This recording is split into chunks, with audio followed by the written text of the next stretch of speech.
Burrow sofas are built for the way you live. With thousands of possible configurations, their 5-seating collections fit any decor, from classic mid-century style to sleek contemporary design. Burrow sofas are made to last and grow with you. You can add seats whenever and easily assemble your updated sofa with no tools needed. And free shipping always? That's just the cherry on top. Right now, save up to 50% during Burrow's spring sale at burrow.com/ACAST. burrow.com/ACAST. Need new glasses or want a fresh new style? Warby Parker has you covered. Glasses start at just $95, including anti-reflective, scratch-resistant prescription lenses that block 100% of UV rays. Every frame's designed in-house with a huge selection of styles for every face shape. And with Warby Parker's free home try-on program, you can order 5 pairs to try at home for free. Shipping is free both ways, too. Go to warbyparker.com/covered to try 5 pairs of frames at home for free. warbyparker.com/covered. Wow. Nice. Yeah. What you're hearing are the sounds of people everywhere putting on Bombas socks, underwear, and T-shirts made from absurdly soft materials that feel like plush clouds. Yeah, that plush. And the best part? For every item you purchase, Bombas donates another to someone facing homelessness. Bombas. Big comfort for everyone. Go to bombas.com/ACAST and use code ACAST for 20% off your first purchase. That's bombas.com/ACAST. Code ACAST. 28 billion is not actually very much these days. Find it down the back of the sofa.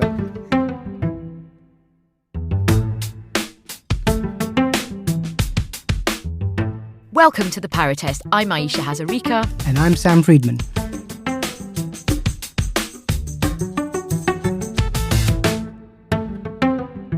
So, Sam, today we're going to really dig into the nuts and bolts of how the Treasury works, but also how an incoming Labour team at the Treasury kind of navigates all these really difficult issues. And we're going to dig into the growth question as well, because I feel that we hear politicians talking about growth all the time, but we don't really dig into how you get growth. We hear a lot about councils and about strategies and about bringing the great and the good together. And we just want growth more than the other guys. And we're going to sort of try and dig into that a bit today with a real expert. Yeah, we've got Nick Macpherson, who's been at the Treasury for a very long time. He was at the Treasury for a very long time, right the way through from the Thatcher years through to the Brexit referendum. And many of the people who are there now and will be working with Rachel Reeves when she arrives are people that he essentially trained, came through under his leadership. So couldn't ask for a better guest to get into this sort of question of what exactly will that transition be like? What will Labour need to be thinking about when they arrive? And as you say, what are the sort of growth levers that the Treasury believe can be pulled? Because it's all very well to sort of throw around, productivity, planning, sort of all these words. What are the detailed things that actually need to be done? How long will they take? Because that's the other thing. Even if you're serious about doing some of these things, just the amount of time that they'll take to get done. And I think one of the things that I'm really keen to hear from Nick Macpherson is a question that, we go round and around a lot, which is Labour boxing themselves in too much at this stage, or will they inevitably, once they get in, say, actually, we are going to have to borrow to invest a bit more? I think that's something that I'm quite keen to get into with him. Yeah, and the sort of wider questions around sort of fiscal rules and how the kind of whole framework is working. Because I think Nick is his hashtag on Twitter that he uses all the time is sound money. He's got that sort of very traditional Treasury belief in very sustainable finances, but at the same time he is, as we all are, well aware of the huge public services challenges that are facing the country and all of the pressures that are coming from an ageing population and so on. So it'll be interesting to see how he thinks Labour should manage that tension. So, Nick, great to have you with us. And I wanted to start by asking about that sort of process of transition, how you experienced it in 97 and in 2010, and what advice you'd be giving to the current Permanent Secretary at the Treasury as to how to handle a potential new government coming in later this year. Fun enough, in 2010, I spent a lot of time considering the history of transitions, because there haven't been very many in the last few decades. And I spent a bit of time looking at 1979, when the Treasury really found it very difficult to adapt to the policy agenda of the incoming government. The then Permanent Secretary had made a speech attacking monetarism in late 1978. This hadn't gone down very well with Mrs. Thatcher. So there was a sort of policy disconnect in 79. In 97, I was there at first hand, and we did an awful lot on the policy agenda, but we hadn't really thought through how a very close-knit group of people who'd worked very successfully in opposition would want to work. The fact was Tony Blair and Gordon Brown had never been ministers, and they had a well-developed style of working. And again, I think the Treasury found that difficult. So in 2010, I really tried to ensure that we not only understood the policy, but we also spent some time thinking about how we would appear to an incoming government and really try and understand where the likes of George Osborne would be coming from. Because getting trust early on is not terribly easy. Understandably, politicians tend to think that the permanent side of government is, in the end, sort of stooges of the previous government and therefore can't quite be trusted.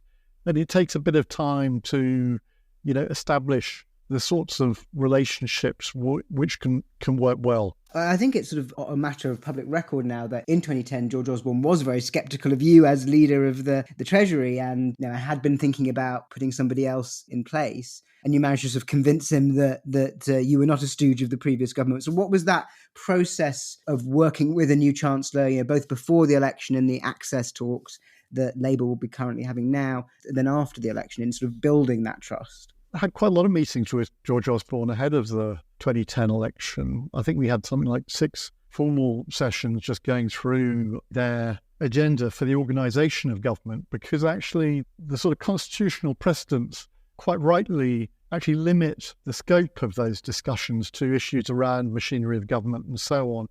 I'd also met him, a mutual friend had introduced us and invited us both to dinner. So I had a couple of dinners with him in the year before the election. I mean, needless to say, I thought I'd developed a good relationship, but you never know with these things. And I think he was less interested per se in getting rid of me, but more interested in bringing in somebody else who he had his eyes on as a trophy appointment. I think what happened was that first, I think the Treasury delivered for him. He wanted £6 billion of in-year spending cuts to announce within, I think, 10 days of coming into office. 2 weeks. I remember having to find them from the Department for Education. That was my job. Lucky man. I mean, it was a classic Treasury cuts-driven exercise, but actually we did it quite well. I mean, he told me about a week before the election was called that this was his plan, and could we get on with it? So I think that was quite useful. I think another factor, my old friend, the late Alistair Darling, actually had dinner with him and said he'd be really stupid to get rid of me. At least that's what Alistair said. And it sounds actually very plausible because... the sort of thing he would have done, yeah. Just the sort of thing he would have done. And I think he also said that the Treasury wouldn't take kindly to the alternative. I stayed and... actually, we ended up getting on really quite well, and I would regard George Osborne as a friend. Nick, it was interesting seeing the approach. I mean, George Osborne took one approach.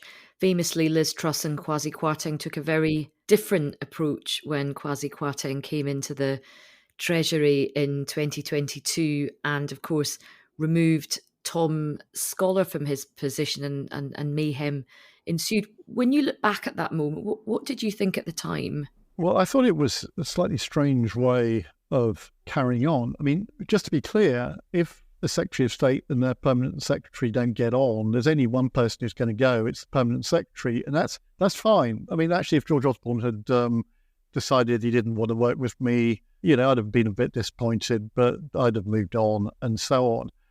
Normally, a sensible political handling of a situation like that would be to leave the individual in place, but kind of agree a timescale by which he or she would go, or move them sideways. I mean, that's what happened in 79. The then permanent secretary, Douglas Ross, actually had to wait about a day after the election. He told me, he's now dead, sadly, before Geoffrey Howe got in touch with him. Such was the uncertainty about whether he would continue in post.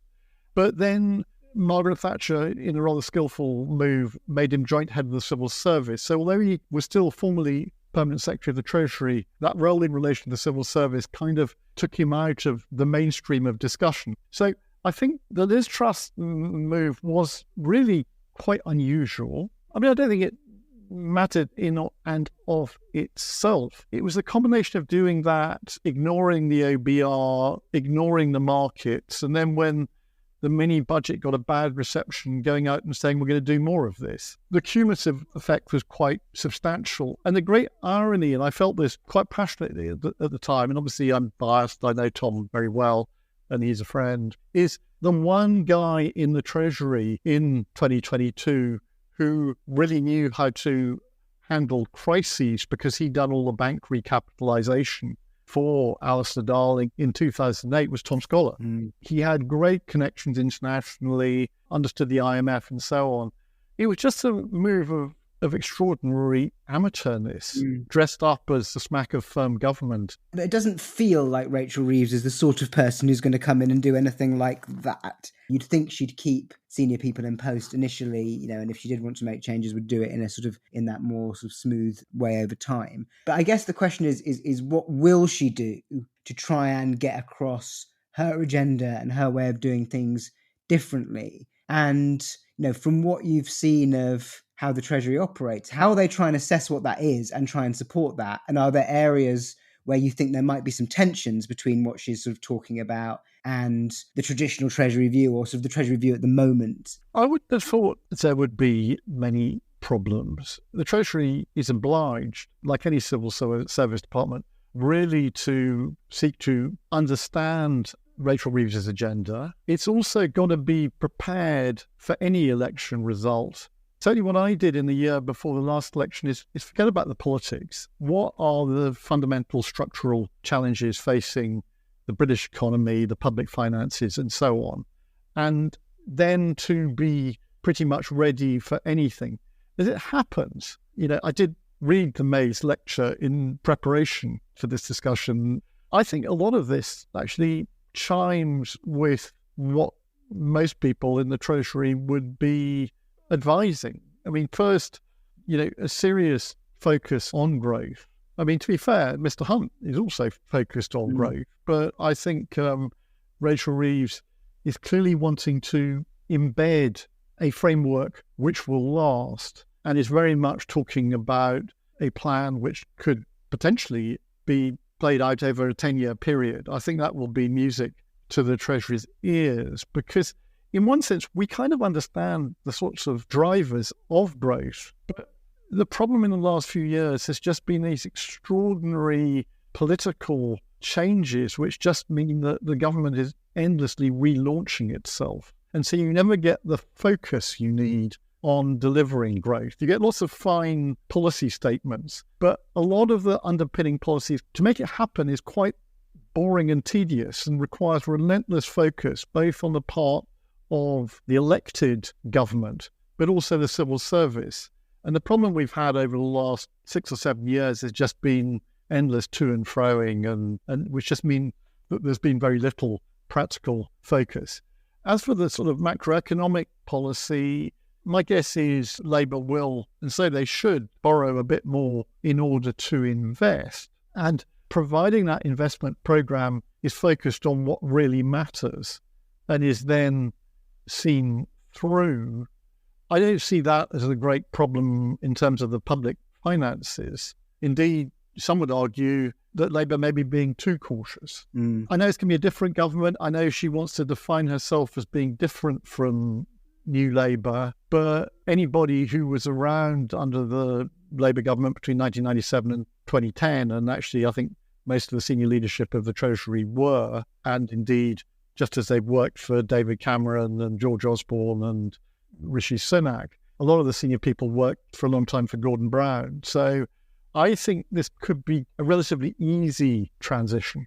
And Nick, I think you've said something really interesting there about, in your view, that Labour should and probably will end up borrowing a bit more to invest, and you don't see that as a huge problem.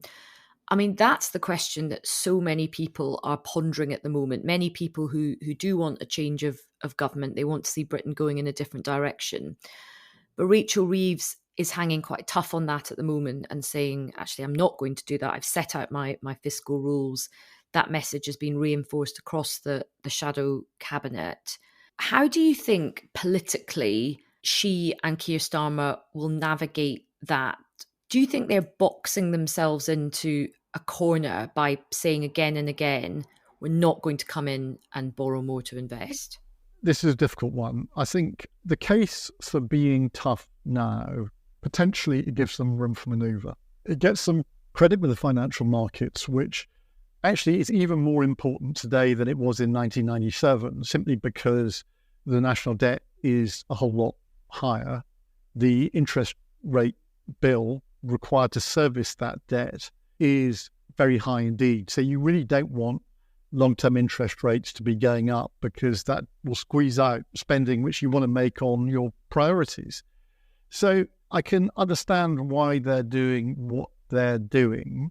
I suspect it may already be affecting the markets. I think one reason why sterling at the moment is reasonably stable and interest rates are coming down is the markets quite like the idea of a bit of stability. And Starmer and Reeves, in a sense, represent stability compared to a political party which day in, day out, someone's either resigning or denouncing the leadership.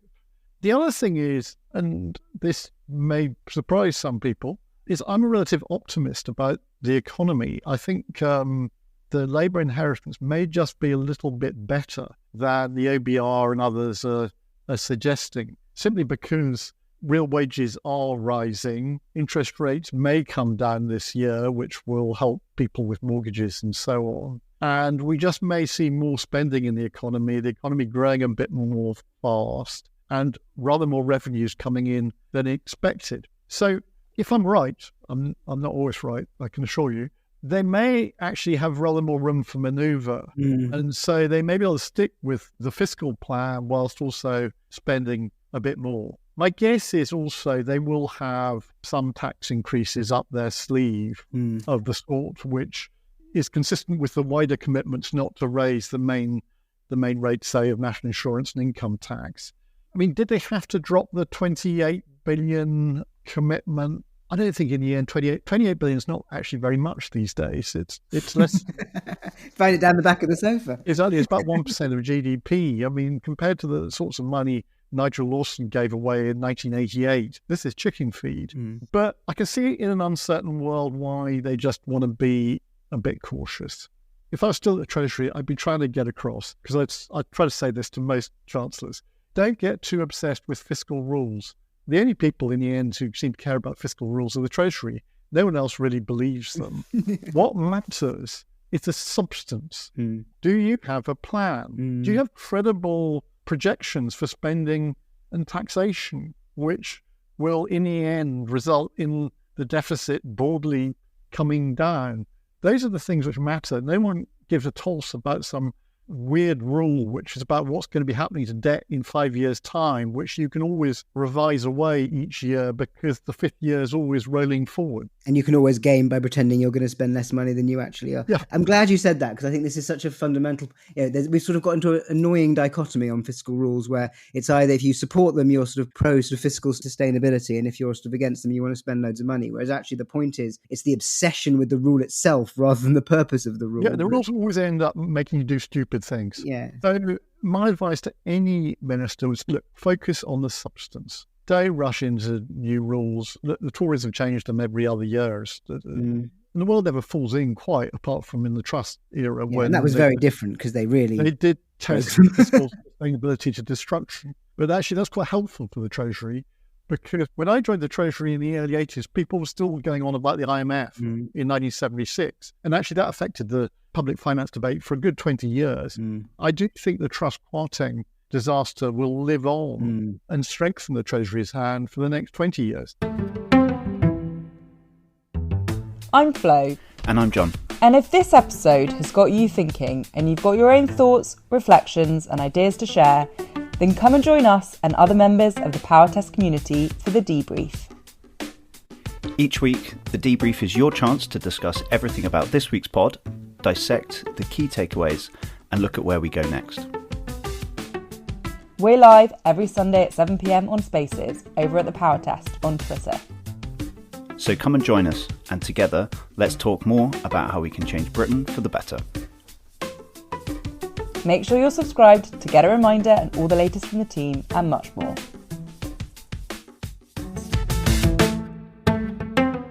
Nick, I just want to return to something you said earlier, because you're right. Both Jeremy Hunt and Rachel Reeves are very much focused on the pursuit of growth. Everybody is growth is the thing that everybody wants to get. Now, you said at the beginning of our chat that we kind of know what the kind of levers are to get growth. Can you just explain briefly to our listeners, in your view, what are the kind of ingredients to get growth? Because that's the thing that I think many of our listeners feel that they haven't heard that, but everyone, they know growth is important. They know we want to get it. They know it's not happening, but they don't know the how. In broad terms, first is a fairly obvious one. You kind of want to keep the sort of broader macroeconomy stable, by which I mean trying to have reasonably stable inflation and a stable exchange rate. But then the main drivers, I would say, and what I would be seeking to prioritize are probably in descending order. First, skills, absolutely fundamental. I would say that if the day after the referendum in 2016, the government had said, we are going to prioritise skills over everything else, and Mrs May had a meeting in Downing Street every week with all the key stakeholders in promoting skills, I think by now, 8 years on, you might just be beginning to see a difference, because it's not about the top 20% who go to universities, or actually 30%. It's more about the sort of part of the population which is in the middle, who don't necessarily go to university, but if you gave them the vocational skills to perform better in work, that would make a difference. So skills, I just think the government's got to really focus on this. And as I say, it's boring. You don't get sort of the reception of a clever announcement, but if you don't do it and you've got a 10-year plan, you're not going to change the economy's fundamental performance. Secondly, public investment, really important. Infrastructure, having a coherent infrastructure plan, which is joined up, which doesn't focus on prestige projects like HS2, but focusing relentlessly on the economic and social return of investment projects. Next, I'd say innovation, which is the one area where there has been cross-party support, and it's been one of the success stories of Britain. You saw that during coronavirus with the vaccines and so on. We have a very good record on innovation in biotechnology, advanced engineering, and so on. So that's important. We need to stick at it. We need to keep putting money into science. Next, it's very underestimated competition. Actually, if you look at a lot of the analysis of why productivity rose in the 90s and early 2000s, it was to do with a more intensely competitive environment. A lot of that was to do with the single market, which forced British firms to become more efficient and more productive. Sadly, we're not going to rejoin the single market, but you never know. We can always hope. It's a long game, and actually related to that, we do need to reduce trade barriers where we can, but I don't think the government will be ready to rejoin the single market at this stage. And finally, a broadly supportive tax system, by which I mean just not doing anything silly in relation to business taxes and perhaps having the odd tax break for providing equity to small companies and so on. But if you combine all those things together and you have a coherent plan and you don't just rip it up after a year because you're bored, there's leadership from the Prime Minister, support from the Treasury, but also involving the other key economic departments of state, like what used to be called trade and industry, work and pensions, because getting people back into work, especially of sickness benefit and so on, is going to be really important. You would begin to make a difference. Going back to this sort of question of how Labour manage the sort of economic situation and sort of, let's assume that your sort of optimism doesn't quite play out and it is more or less as the OBR say it's going to be over the next couple of years, which is sort of, there is growth, but it's not huge growth. They're going to face a spending review straight off the bat, more or less. We don't have any plans for public spending that go beyond March of next year. Can you talk us through a bit how the spending review actually works from a Treasury perspective? What are you doing? What are you trying to achieve? How long does it take? Do you think they have time to do it in the space that they've got properly? Well, it depends when the election is, obviously. Yeah, I mean, let's assume it's sort of October or November. They're going to have to make an announcement, I think, certainly in my day, by early December, just to give local authorities certainty about the coming year. So my guess is that there will be a fairly quick and dirty emergency budget, which will effectively introduce any exciting tax plans Labour have, which they haven't told us about.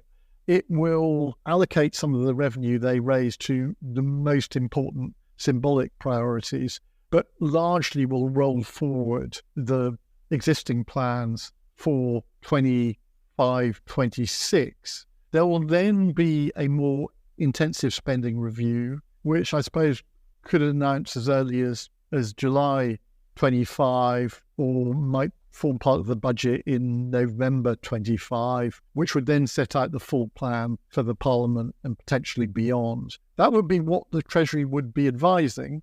Now, they may want to speed that process up, but I think there does need to be some quite serious discussions about some of the pressures on government. I mean, I haven't even mentioned national security so far. There's increasing view, I think, across Europe, but really across both main parties, that we're going to have to spend more on defence. And yet, the current government, one of the things which surprised me about the budget was how silent it was about defence. And you've got a lot of Tory MPs who are very unhappy about that, vocally very unhappy about and actually, I think there'll be quite a lot of Labour MPs who will just be getting a bit worried because, look, we've given a lot of kit to Ukraine, but I'm not sure we've backfilled all those weapons. You know, the threat is bigger. And this is going to be a problem for a Labour government. But I think they've got to grasp the nettle. Potentially spending more on defence actually could be good for the northern economy because, you know, the northwest provides quite a lot of the defence kit. That is going to be a pressure. But then you've got all the areas which we're familiar with, like health and local government, education, local government. There'll be wage pressures. I think they're going to have to bear down on wages, which is going to be tricky. Even more so for a Labour government with the union. Yeah, and one of the risks I fear is that because there isn't any money, they will increasingly rely on regulation. There are lots of good things you can do with regulation, but there are also things which actually in the end could be a brake on the economy. I mean, for example, raising the minimum wage by a massive amount actually could begin to cause problems. I mean, this is a work security agenda. Nothing wrong with that, actually. It may well be what's needed for the modern economy, but they've got to move carefully. And just picking up on your point, Nick, about defence and I suppose geopolitics, I mean, a big part of the offer from Rachel Reeves is this concept of this portmanteau of securonomics, which is talking about sort of stability and calming everything down. And that's really important, as you've already said. And I think most people would buy into that and definitely want that.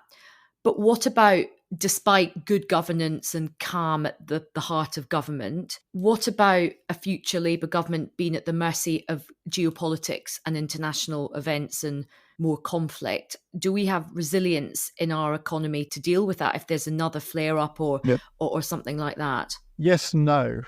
Actually, the British economy has had to deal with extraordinary events over the last 16 years or so. The financial crisis, Brexit, Ukraine, the coronavirus. And actually, yes, we can all get really depressed about where the economy is.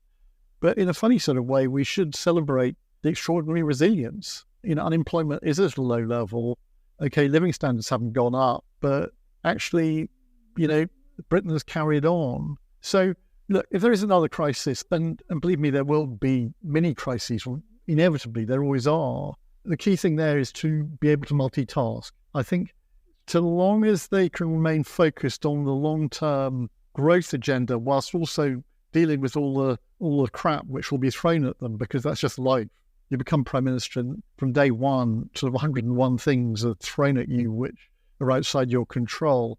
That is the challenge. I think the economy can cope with it, but there are fundamental challenges to do with the fact that we've got an ageing population. The demographic time bomb, which we all worried about back in the 1980s, has, if not exploded, it certainly arrived. You would expect an economy which has more old people in it who are not working and demands things like the triple lock for their basic state pension. You're going to have higher taxes.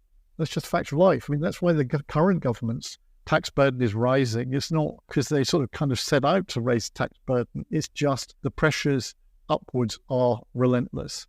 You know, it's the age-old challenge Britain's got, which is, you know, can you have a European welfare state with American tax rates? You can't. And something's going to have to give. Well, you end up with an American welfare state with European tax rates if you're not careful. Exactly. So, Nick, we're now going to fire some quick-fire questions at you. So get ready with machine-like retorts, please. Now, who is the one person, and it can be a silly person, it can be a dead person, it can be someone who's alive, it can be fictional, it can be your favourite superhero. Who would you like to draft into Keir Starmer's first cabinet, and in what role? I'd go for Dennis Healey. I know it's not very creative, but he was very tough, had an amazingly broad intellect. He was Defence Secretary, Chancellor of the Exchequer. So I would have him as Deputy Prime Minister to provide wise, tough advice for difficult times. Excellent choice. Yes, I think we could all agree. Fought in the war to quite a... He was a Beachmaster and Anzio. I only met him once. He once came to lunch with Alistair Darling and he sang lots of songs from the war. Okay, so what's the one issue you think isn't getting as much coverage in the media or attention from Labour or anyone else as it should have? Skills. I'm sorry to be boring, but this country is not going to get a rise in living standards unless our working population becomes more skilled. And a lot of this is to do with things like further education, which politicians find boring because they didn't really experience further education. They generally went to Oxbridge or Edinburgh or somewhere. And if you don't tackle the issue of skills in this country, we will continue to underperform. Every government says that it's important to them, and then they never actually... it's actually the budget for it versus schools has sunk by 25%. Yes, they claim to have a skills strategy. It doesn't add up, and it requires spending money. Yeah, it requires prioritisation, and it's just never prioritised. I remember a couple of years ago, I hosted this brilliant all-day conference all about skills, and what was so interesting is that you're so right, Nick. Politicians spend a lot of time talking about schools and universities, but colleges are so important. Colleges are really the place where so much can happen, and they are such a sort of Cinderella kind of part of the sort of education land. They're not give even the sort of respect of visits and attention and time, and I was really struck by that, actually. Look, we relied on the Polish taxpayer for far too long to train our workforce, and we can't do that any longer. Okay, and final question to you, Nick, what's the one test you'd set Labour to demonstrate that they're really ready to change Britain for the better? My test would be, can they multitask? Can Keir Starmer multitask? Because being in government is really quite hard. You just have to deal with so much, most of which is completely unexpected, and much of it is really quite tedious. They've got to do that whilst also sticking to the plan. If they junk the plan because they can't multitask, they will end up achieving nothing. Yeah. And how do you sort of sort what's actually important from the trivial stuff that tends to occupy so much of politicians' time these days? You just look at what's happened in recent years, the problems with members of the government and so on. You have to hope. You got to have hope. You got to have, but then it's the hope that kills you sometimes. It's the hope that kills. But you got to hope that this time it's different. The worst words you can use. Well, I hope you enjoyed that. And if you are not a member of the Power Test crew, you can head to the powertest.co.uk or the powertest.substack.com. You'll get episodes ad-free and early before anyone else. And there's also an exclusive chance to be part of the podcast and lots more. Also, do get involved with us if you've got any questions or comments or ideas you'd like us to explore. We'd love to hear from you. You can email us on pod@thepowertest.co.uk. You can also get involved on social media as well. And we've also got our brand new YouTube channel, which is Power Test Pod, and you can find clips on there. The Power Test only exists because of the amazing support from you, our members, and our supporters. And we're also delighted to have the backing of some brilliant organisations like the Future Governance Forum, which is providing intellectual and practical infrastructure vital to the revival of progressive government in the UK, and the Centre for Progressive Policy, a think tank championing inclusive economic growth. We're also really glad to have support from the Institute for Global Change, who provide us with exceptional research and briefings, and also partner with a fantastic Labour list, bringing to life many of the issues, themes and discussions we're covering on the pod.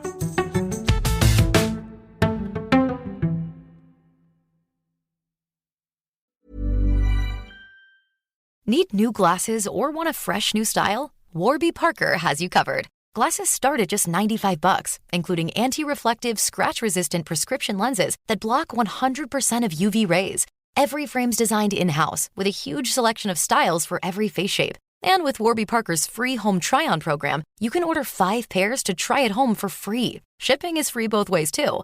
Go to warbyparker.com/covered to try 5 pairs of frames at home for free. warbyparker.com/covered.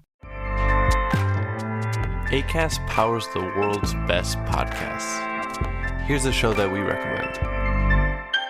Hey, I'm Kim Holderness. And I'm Ben Holderness. We host the Holderness Family Podcast every Tuesday. You may know us from the silly videos that we make online. Or a book about marriage called Everybody Fights. Or as winners of season 33 of The Amazing Race. Still can't believe that happened. Listen, we do a lot of stuff, but our podcast is our most favorite thing. Yeah, because every week we get to sit down face to face, talk to each other about marriage, family, mental health, or just anything that we want to know more about. Sometimes we have expert interviews, sometimes it's just us, but our goal is to bring some joy and laughter into your life every week. Our other goal is that maybe you will learn something as well. Right, so search the Holderness Family Podcast and check out our most recent episodes. We have one about staying organized with creators of the Home Edit. And one about being diagnosed with ADHD as an adult. We hope you'll join us. Acast helps creators launch, grow, and monetize their podcasts everywhere. Acast.com.